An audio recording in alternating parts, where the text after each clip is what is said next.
Hello and welcome to My Security TV and our Tech and Sec Weekly. My name's Chris Cubbage. I'm the Executive Editor with My Security Media, and this is a special Tuesday evening session here in Sydney for our normal episode, and we're going to be crossing over to Sweden and the UK for my afternoon and for their morning, and we're going to be joined by Paul Williams, who's the founder and director with Black Arrow Space Technologies. I love that name. Now, this is also going to be covering off on just a general overview of the UK space industry, as well as what Black Arrow is up to, but also some of the global investments. And just today, Australia and the UK have formalised a UK space bridge framework as well. So we'll cover off a little bit of that. Mr. Paul Williams, founder and director of Black Arrow Space. Paul, thanks for joining us. Mute button gets me every single time. What a shame. But anyway, it's a perfect introduction on my side. Paul, thanks so much for joining us. And from video standards and video surveillance into the space domain, really appreciate your time. It's your morning there, so it's not too bad in terms of the crossover.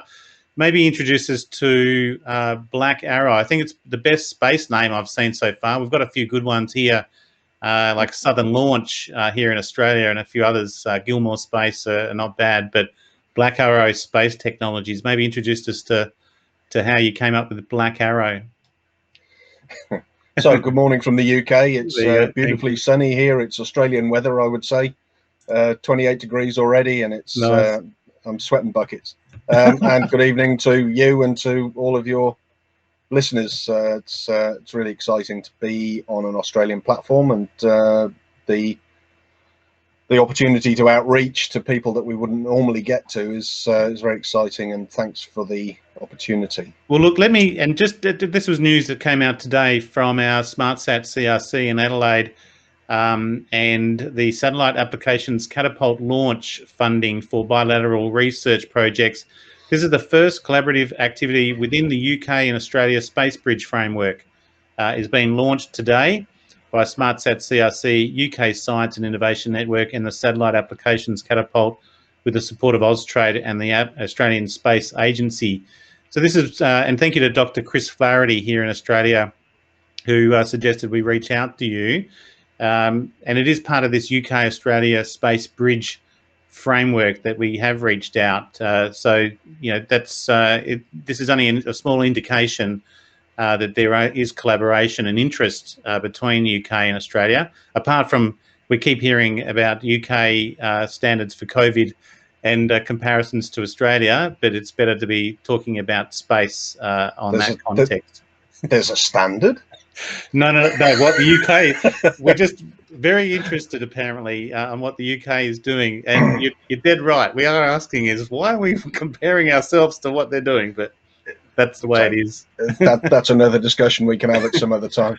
Yeah. Look, introduce the space bridge. Arrow, let me just say a word on the space bridge. It's a great opportunity for both ends, but it has to be grasped and managed correctly and maximized. You know, this shouldn't be just another talking shop about how great one end is over the other. This is an opportunity that ties in with the UK government's outreach towards the Trans-Pacific Partnership, to that area, to India, to the Pacific, whatever you call it, rim areas. Yeah.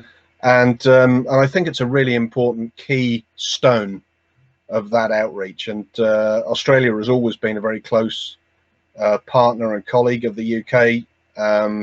We're tied together within Five Eyes, of course, but also in cricket and in other areas. You know, we have a lot of shared values. Have you seen it already, Paul? Do you see?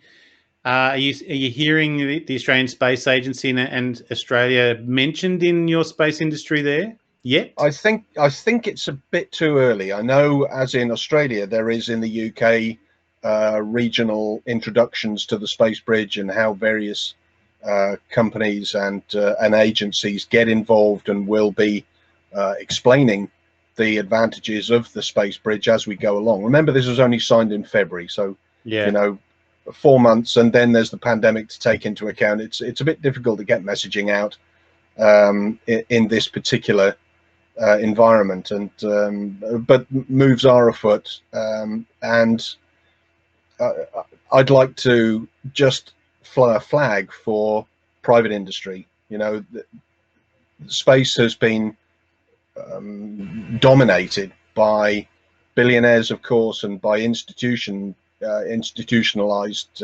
entities for as long as I can remember. It's always been the big guys or the rich guys who have done stuff.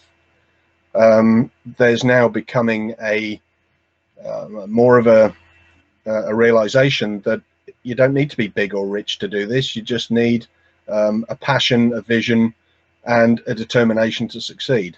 And that you don't need to be rich or big to do that. Well, you've had some 30 odd years in aerospace. You created Black Arrow in 2017, so you're definitely in the startup realm. And you're looking at both a launch platform, a maritime launch platform, and you've got the rocket as well, right? The vehicle to take payloads up. Yeah. Where are you at? Are you still at a design stage, or are you firing off rockets as well? No. We're still in the early design stage. Okay. We still have a lot of teaming to do. We have investment rounds to pull. And if anybody's of your listenership is interested to get in on that, then please contact me. Let me. Well, it's blackarrow-space.uk. I'll put it up in the show notes anyway, Paul. Yeah, .uk, not .co.uk. There is some confusion there, as you can imagine. So let me tell you about Black Arrow. Black Arrow writes its own story. You know, going back to the late 60s, early 70s, Black Arrow was the original UK-Australia space bridge. You know, we built these rockets in the UK. They were tested here, and then they were shipped to Australia for launch out of Woomera. And that was the Blue Streak first stage. It was the Black Arrow satellite launcher, and that went on to, after an untimely cancellation, that went on to the Europa class, which indirectly led to the Ariane group of the Ariane family of launchers in the late 60s, early 70s. So there is heritage there, and Black Arrow is a name that conjures up all kinds of mystery, pride, uncertainty, all of these emotions within the UK space-leaning public, and probably Australia as well, because there is a history there. So Black Arrow was the obvious name for me. You know, Black Arrow Space Technologies, the current company, came from a failed entity that was going around for 4 or 5 years, based out of Florida, that never really got anywhere because of lack of investment, because lack of personal investment from the founder. So I took it over actually in 2017, and then rebranded it as Black Arrow Space Technologies, which incidentally shortens down, if you think about it, to BLAST, BLAST, which is a fantastic little moniker, you know. Although I still like Black Arrow Space. Yeah, of course you do. Very cool name, yeah. Of course you do. But when you're talking to people, when you're writing to people, especially, you don't want to go with the whole name all the time. So we shorten it to BLAST, which gets a few people hot and wet. So nice. So Black Arrow is, as you said, it's an end-to-end space ecosystem. You know, we'll be researching materials, we'll be building components, mostly structural components, and that will go to formulate the rocket, the flight bodies. Now we're very lucky in having an engine partner in Germany who are developing a really kick-ass engine technology that fits in with our approach to reusability, to composites, lack of or low emission, all of these good words, and they are absolutely modern and largely non-metallic, which is something completely new in the space game. You'd only need to talk to Gilmore to find out that probably the longest lead item on any rocket or space flight development is the engine, and we're really lucky that these guys in Germany have been at it for about 8 years now. So they are doing the development of the engine in parallel. All we have to do is to design and build a rocket body around the engine, more or less, and figure out how to operate it. Well, I know that we did another interview down here. There's another German company helping a couple of Australian researchers in this space. So I'll try to find it. And if it's anything related, we'll put it in. But it does become this collaboration, isn't it? The borders go down, and you start to seek out the specialists in this field. Is that how you find it too? That absolutely, you've got the vision and you build it and collaborate. So I spoke about big and rich. The only way those who aren't big or rich are going to succeed is by collaboration. Yep. And we have partners interested from Canada. We have partners interested in India who have also done this kind of work outside of the standardized regulations. You know, they developed their 2 launch vehicles completely autonomously. So that's really exciting, because they have an industry there who are knowledgeable and experienced, and we can draw on them through another free trade deal that we've got with the Indians going through. So that really plays into our hands. But coming to the space bridge, I see Black Arrow as more or less the physical manifestation of the space bridge. It's not just air, it's not just words. We be developing or building rocket bodies. We'll be bringing our seaborne spaceport to Australia if all goes well, and there will be an opportunity there for rockets or for systems to be built in Australia, for the operations to be based out of Australia, probably Perth, but there's no reason for that. It just keeps it away from your cousins and neighbors who are doing this thing separately, you know. Well, so I take it with your maritime launch, you can then move that around the world to wherever you need it to get the orbits you require. Is that the idea?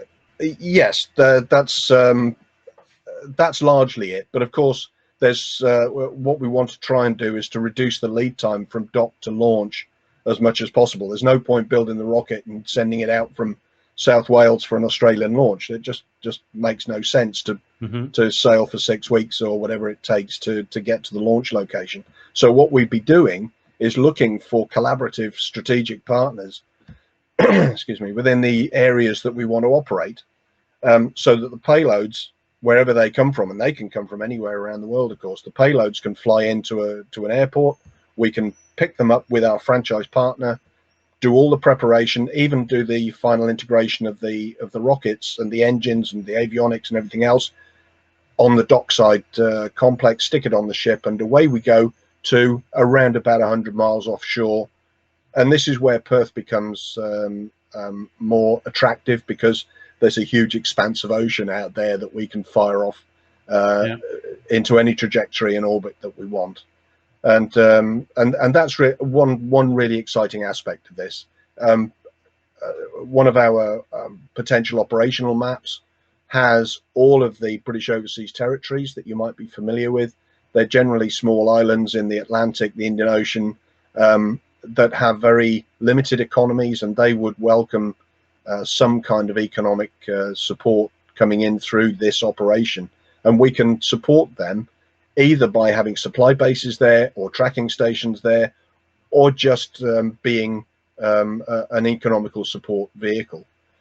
There's there's a number of Caribbean nations that we can use. But getting out to those, and also getting out to the Commonwealth, and on that point, we want to be flying a Commonwealth flag, which means that we incorporate the entire Commonwealth family into all this. And we're all about inclusion. We're all about innovation, and we want space to truly be an all-encompassing sector that everybody can get involved with and everybody can benefit from. Well, there's 2 parts. One is you've got a video of what the platform should look like. There is one on your website too, but it'd be good to have a look at it now. And I suppose the other thought I had is, what is your timeline for this? Because and then thinking about timelines, you then have your hurdles that you're going to have to jump through this. Again, our government systems, even though we might have free trade agreements, can often be a barrier or slow you down and slow that innovation down. Do you want to show your video first, and then we get a sense of what we're talking about?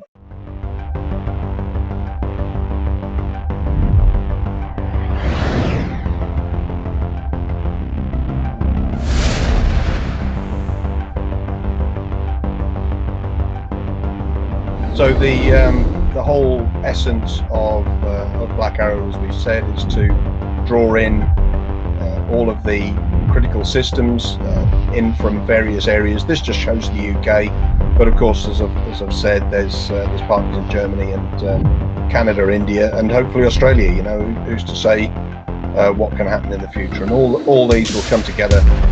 They'll be integrated on dockside down in South Wales, and then put onto a ship and sailed out, in this case, to Southwest Island, but the launch location is immaterial at this stage. The stability of the vessel is of concern to us, and we do have some great naval architects alongside us to advise us and to implement stability systems. We've also got launch table partners from the US who are going to help with that. So the integration of the final integration and preparation of the payloads and of the rocket, all of the fueling and pressurization will happen on board. As you can see, the table is as far away from the infrastructure as possible, and then with all the crew away on the control vessel, we'll be ready for launch. That will then happen autonomously, and an automatic launch sequence will be in place. And then as soon as the launcher is clear of the site, as it were, then the crews will be allowed back. So the launch vehicle, the launch vessel will be clear, and the personnel will be protected during that time. So then we have what is a standard launch scenario, with the first stage peeling away, the second stage heading off into bright blue yonder, and the satellite payload being deployed into its intended orbit. Well done. So all of that is fairly standard fare, I would say, with anyone who's familiar with this kind of operation. There are nuances and limitations and restrictions around seaborne launch, but they are by no stretch of the imagination anywhere close to those around land-based launch sites. And we think that one of the, there's a number of benefits of seaborne launch. One, of course, which will play into your own interests, is the inherent security of a seaborne site. You have very finite boundaries. Everything is managed and maintained within those boundaries, and anybody coming into a very small range can be challenged at any time, either using drone boats or by our safety personnel, which will be only a mile away. I hope we don't have to resort to having Marines on board, but well, I suppose now that we've seen it, but it raises a lot of questions. I've got about 1 million questions that I'm sure your investors and anyone who's looking at this would have. The launch and the launch vehicle aside, because potentially you could always outsource that. And again, I like the way that the ship is designed. Are you looking at just a basic sort of repurposing a sort of an oil tanker related? I like the way the hull's been redesigned to allow the ejection to go out. Is that where this design's come from? Is this where you're thinking? So you're probably familiar with sea launch, right? The original, let's say, sea launch proposition that was put out, that was operated successfully from the west coast of the States from '94 to 2014. This was really the proof of concept that we're based on. You know, it's clear that as long as you address the questions, the obvious questions of stability, not only of the vessels but between the vessels, if there's any exchange between the vessels, they have to be mitigated so that nobody is put under any danger, and certainly no hardware is put under any danger. sea launch operated for, as I say, 10 years, but the sea launch vessels were hugely expensive. They were the semi-submersible oil rig was purposed specifically for space launch, and the command vessel was built specifically for that purpose. What we've done is we've taken all the functions of the two sea launch vessels and shuffled them around a bit. The pad isn't only the pad as it was on sea launch. The pad is the integration vessel. It's the propellant storage. It's everything you need to get there. The command vessel is the refuge, let's say, of the teams coming off the vessel, so that we can monitor all of the automated sequences, hazardous sequences that nobody wants to get involved with, and the command center, the big screens, and the teams working the rocket and watching the payloads and all the systems and such. They will all be on the command vessel, and the safety crews, as I've said, will move back as soon as the site is clear to avoid poaching or damp down any effects of the launch. So we've not got a separate pad and command vessel. We've got a fully functional launch site on one vessel. Now, that video that you've just shown assumes the 500 kilo lift. This is the basic lift. This is our qualification vehicle. So we'll learn everything we need to learn on that vehicle and in that launch scenario.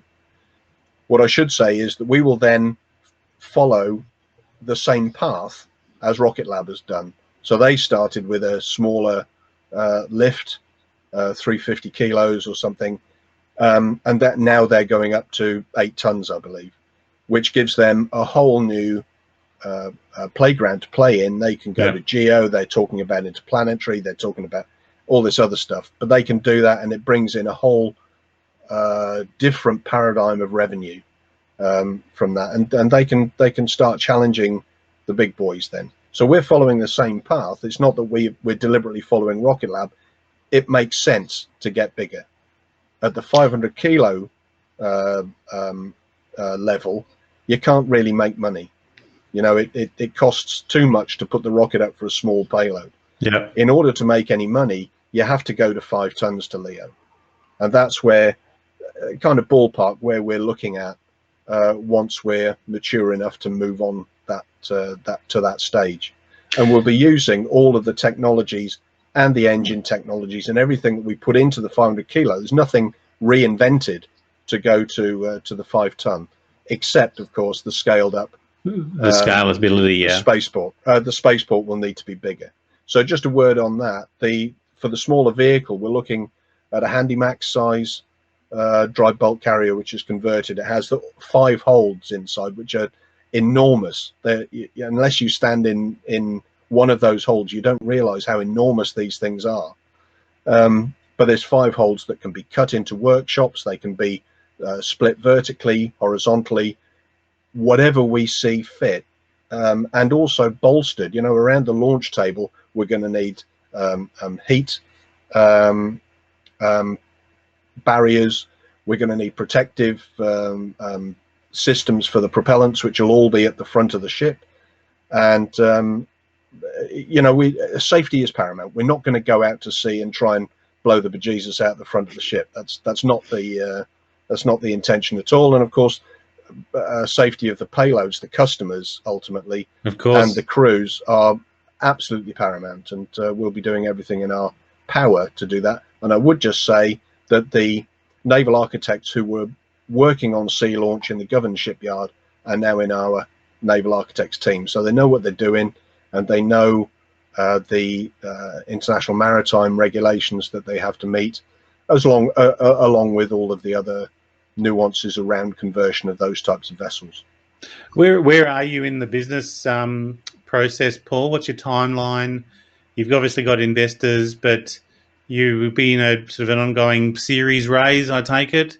What's your timeline, and one other question is, are you signing up customers already for those early payloads, or a bit too early yet? It's too early for signing them up.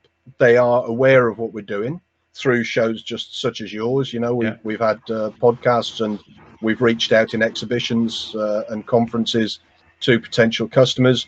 A lot of them know who we are, and they're waiting, I think, and so are we, waiting until we get to a comfortable position that we can go out and show them what we mean by seaborne launch, show them the performance of the vehicle, show them a confident user manual. This is how we do stuff. This is why it's going to be safe.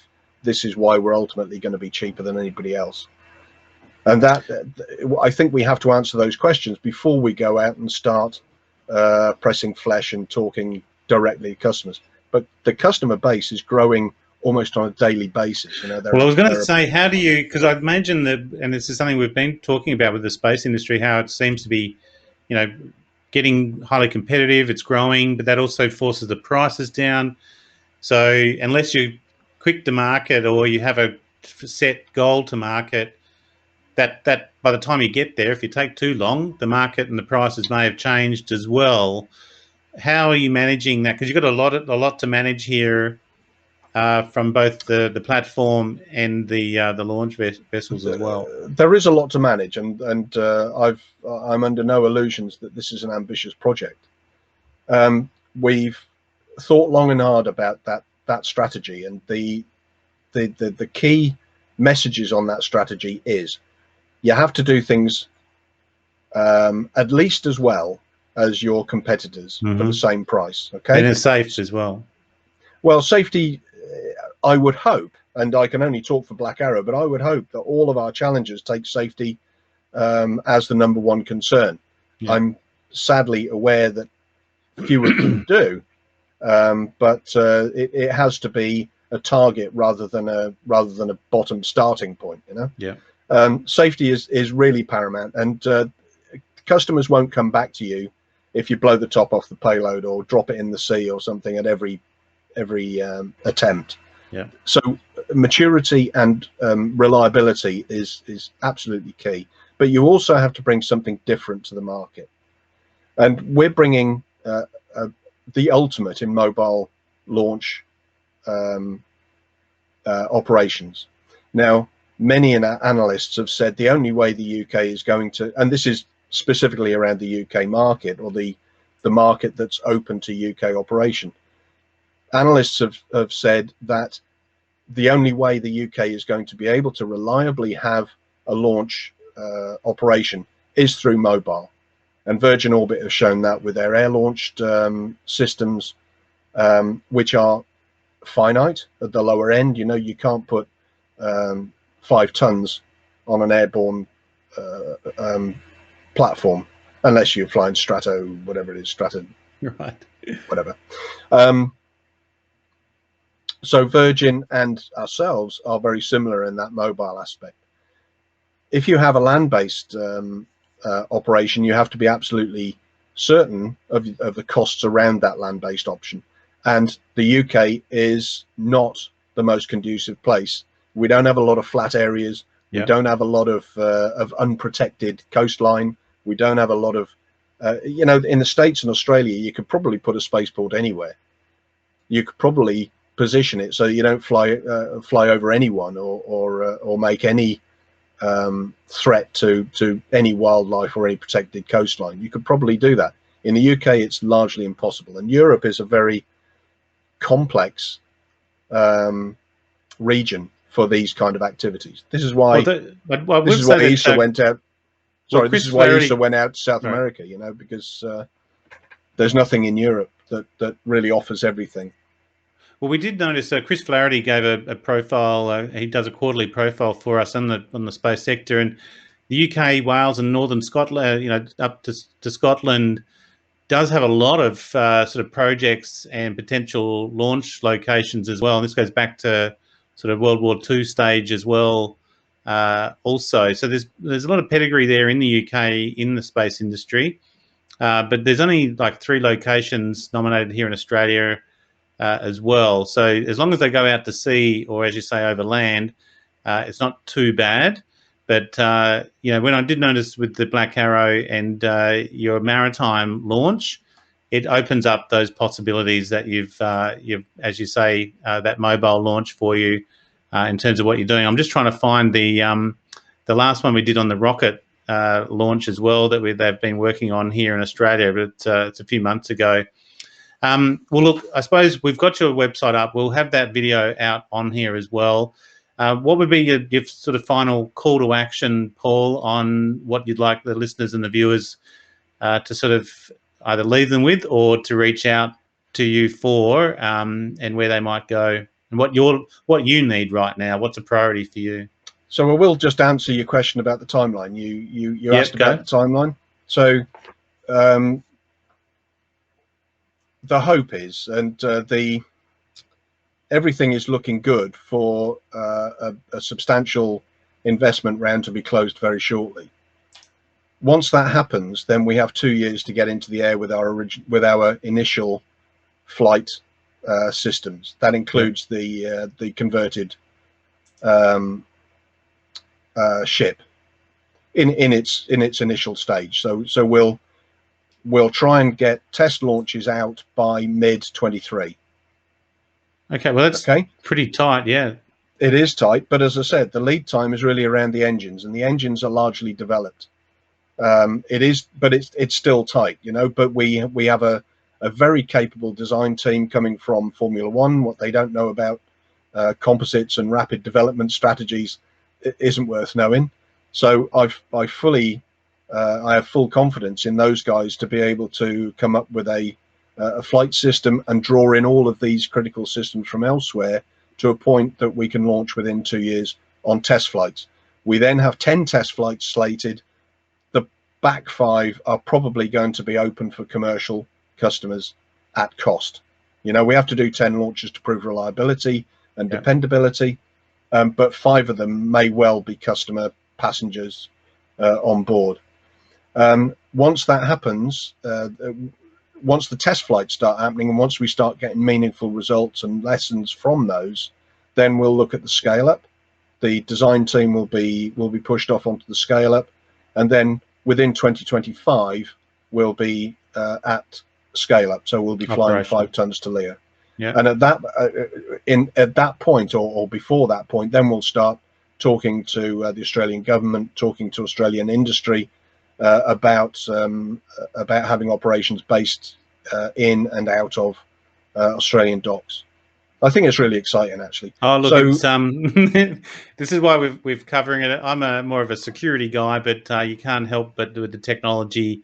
And again, as you're talking through that timeline, I'm also thinking of the data sets and the technology, the machine learning, how you bring that technology. You mentioned the F1 and the motorsports. They're doing that already. You know, my first thought was to UK innovation, the likes of, say, Rolls-Royce and the like. We've spoken to what they do also in their engine sets as well. So that's where the real science for me happens in terms of all those data sets that you'll start to be getting in your measurements as well. So there's so many disciplines involved, and it's set for a very exciting decade, is it not, for you at least? Absolutely, absolutely. Yeah. And the takeaway really is for the Australian audience. Really, is flying a flag to say that, as I said before, we are the physical manifestation of the UK-Australia space bridge. Regardless of what anybody else says, we want to be in the Australian industrial landscape, and we want to be bringing in Australian talent, Australian innovation, manufacturing, materials, all of these things, because it's a resource pool that we can't honestly afford to ignore. Yep. You know, the UK hasn't flown a rocket since 1971. And the year I was born, Paul. Oh, there you go, mate. Same as me. It's a long time. I wish.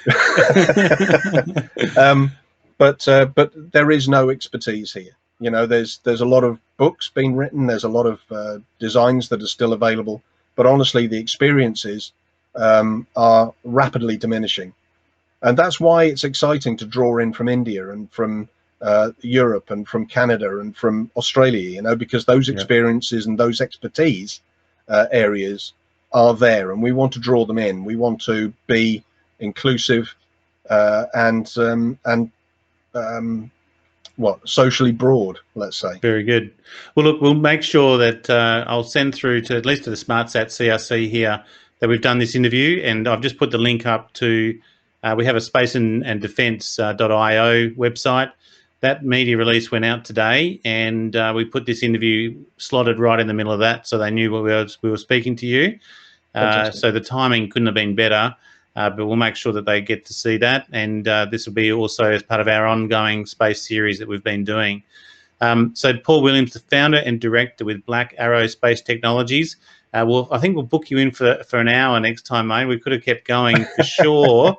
And obviously we've got the same time zone, morning to afternoon, that we can do this again. So we look forward to sort of following your journey, and it does seem to be sort of in that 6 to 12 month increments as you grow. A lot happens very quickly. Well, I would say keep an eye on the website, keep an eye on the LinkedIn portal, especially, and the Facebook page, because generally, you know, once the investment touches down in the next couple of weeks, I hope, then events will happen rapidly between now and Christmas.